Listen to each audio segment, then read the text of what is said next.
Imaginen la alta sociedad de Londres, en 1812, en salones dorados, bailes de máscaras y reglas tan rígidas como los corsés. En este mundo de apariencias, una mujer ardía por dentro, atrapada en un matrimonio respetable, pero sin pasión. Ella era Lady Caroline Lamb, pequeña, eléctrica y desesperadamente aburrida. Su esposo, William Lamb, un futuro primer ministro, la amaba con una paciencia infinita, pero no podía encender la hoguera que era su alma. Entonces, la puerta de su jaula dorada se abrió de golpe. Entró en escena Lord Byron, el poeta más famoso, más guapo y más temido de toda Inglaterra. Byron no era solo un hombre, era un mito viviente, oscuro, atormentado, con una reputación de escándalos que lo precedía donde fuera. Era el héroe romántico hecho carne,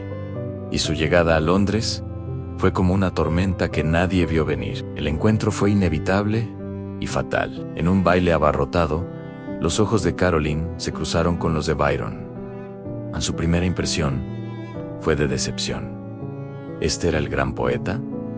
Le pareció más bien común, pero esa misma noche, al llegar a casa, tomó su diario y escribió una frase que sellaría su destino y se convertiría en leyenda. Refiriéndose a Byron, anotó a loco, malo y peligroso de conocer. Sin embargo, esa misma definición, en lugar de alejarla, se convirtió en una obsesión magnética. Caroline, acostumbrada a ser el centro de atención, no soportaba la idea de ser ignorada por él, así que comenzó una persecución implacable. Lo acosaba en cada salón de Londres, le enviaba cartas ardientes, notas que quemaban el papel con su deseo. Byron, por su parte, era un dandy hastiado de la adulación. Estaba aburrido de las mujeres que caían a sus pies. Pero Caroline era diferente. Su franqueza, su audacia y el peligro inminente de arruinar su propia reputación lo intrigaron profundamente. Él vio en ella un reflejo de su propio narcisismo, un alma gemela destinada a una colisión espectacular. La llama estaba encendida. El juego había comenzado, y ninguno de los dos sabía que estaban a punto de quemarse hasta los cimientos. La atracción entre Caroline y Byron no floreció como un romance delicado. Fue una tormenta furiosa, una pasión que estalló con la fuerza de un huracán. Sus encuentros eran secretos, robados en rincones oscuros, alimentados por una necesidad desesperada de ser comprendidos. Se veían a sí mismos como dos almas torturadas, incomprendidas por un mundo superficial. Pero había un problema fundamental en esta ecuación de amor. Lord Byron amaba la caza, no la captura. Una vez que sintió que tenía el corazón total, absoluto y casi patológico de Caroline en sus manos, el interés del poeta comenzó a desvanecerse.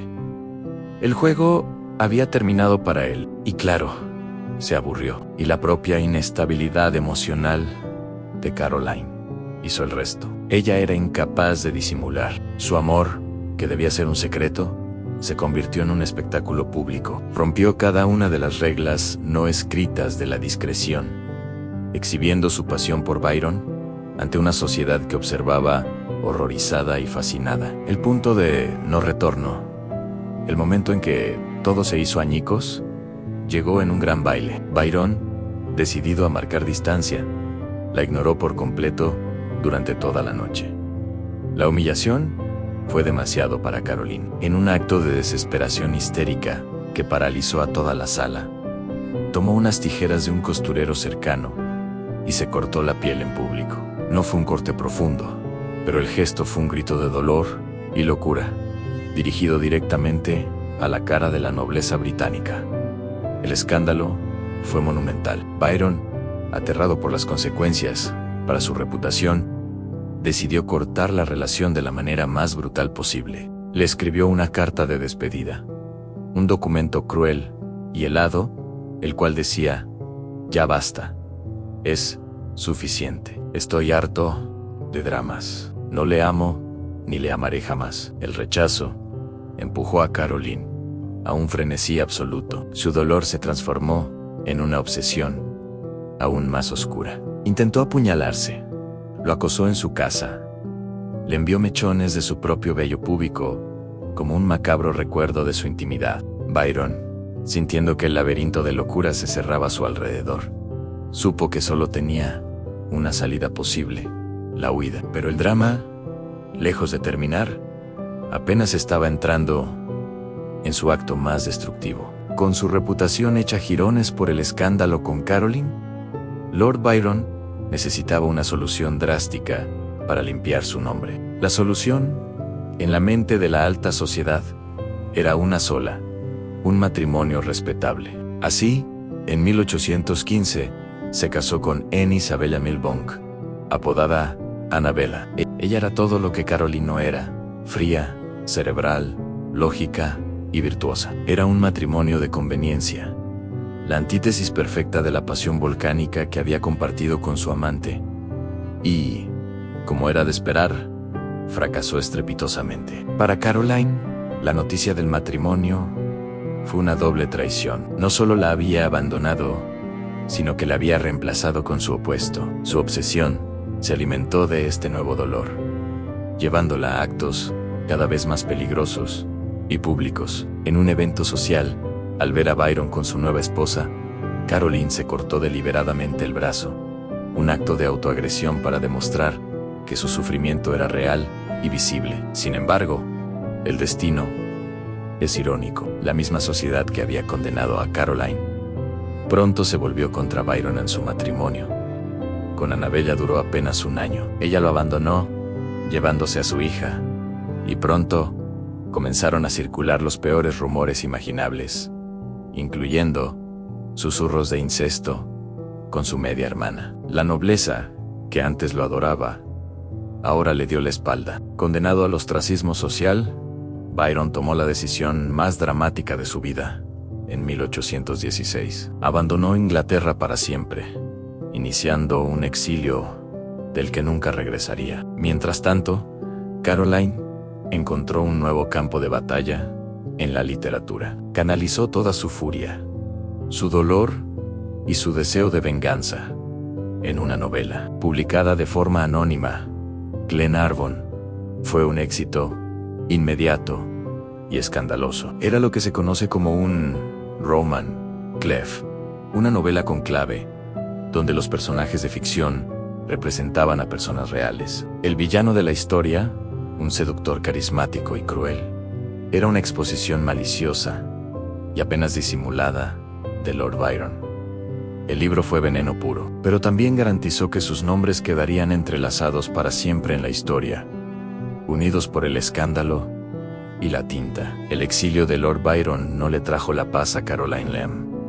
Al contrario, dejó un vacío melancólico que nada pudo llenar. Los años pasaron, y la tormenta de su juventud se convirtió en una llovizna constante de tristeza. Entonces, en 1824, llegó una noticia que sacudió a toda Europa. Lord Byron, el poeta rebelde, había muerto en Grecia, luchando por la libertad de ese país. Para Caroline, fue el golpe final. La muerte del hombre, que había sido su gran amor y su gran verdugo, la devastó por completo. Su ya frágil estado mental se deterioró sin remedio. Pero en medio de toda esta oscuridad, hubo una luz constante, una figura que nunca la abandonó: su esposo, William Lamb. Y sí, es totalmente increíble, porque a pesar de la humillación pública, a pesar de los escándalos y la infidelidad, William nunca la repudió. Él,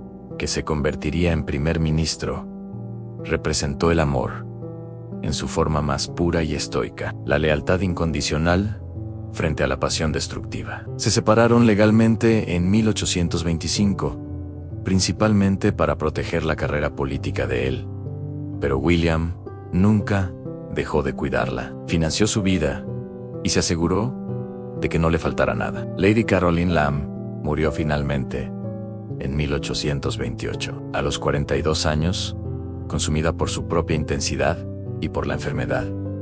Su último acto en vida fue pedir ver a William. Él Al enterarse de su estado, dejó sus importantes deberes en Irlanda y corrió a su lado. Sostuvo en sus brazos a la mujer que había destrozado su corazón, mientras ella exhalaba su último aliento. La mujer que había buscado una pasión épica y destructiva en los brazos de otro hombre, de un poeta, encontró al final la redención en la lealtad silenciosa y el perdón incondicional de su esposo. Entonces, ¿quién fue el verdadero villano?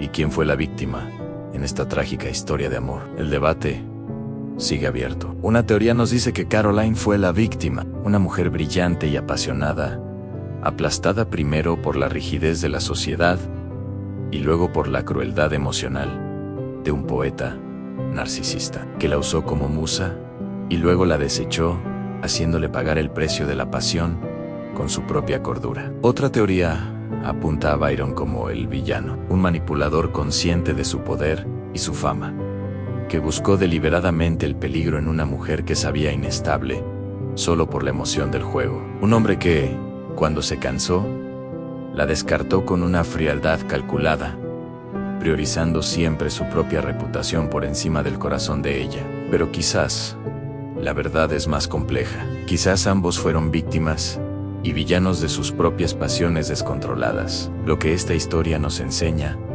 en medio del caos y la tragedia, es una lección profunda sobre el amor. El amor verdadero, el que perdura, no se encontró en los fuegos artificiales destructivos de Lord Byron, sino en el corazón silencioso, paciente y estoico de William Lamb. El hombre que contra todo pronóstico eligió la lealtad sobre el honor y la piedad sobre el escándalo. Gracias por acompañarnos en este viaje al corazón del romanticismo. Si también te fascinan las historias de amor, locura y literatura, no olvides darle me gusta, comentar el vídeo y suscribirte. Nos vemos en la próxima historia.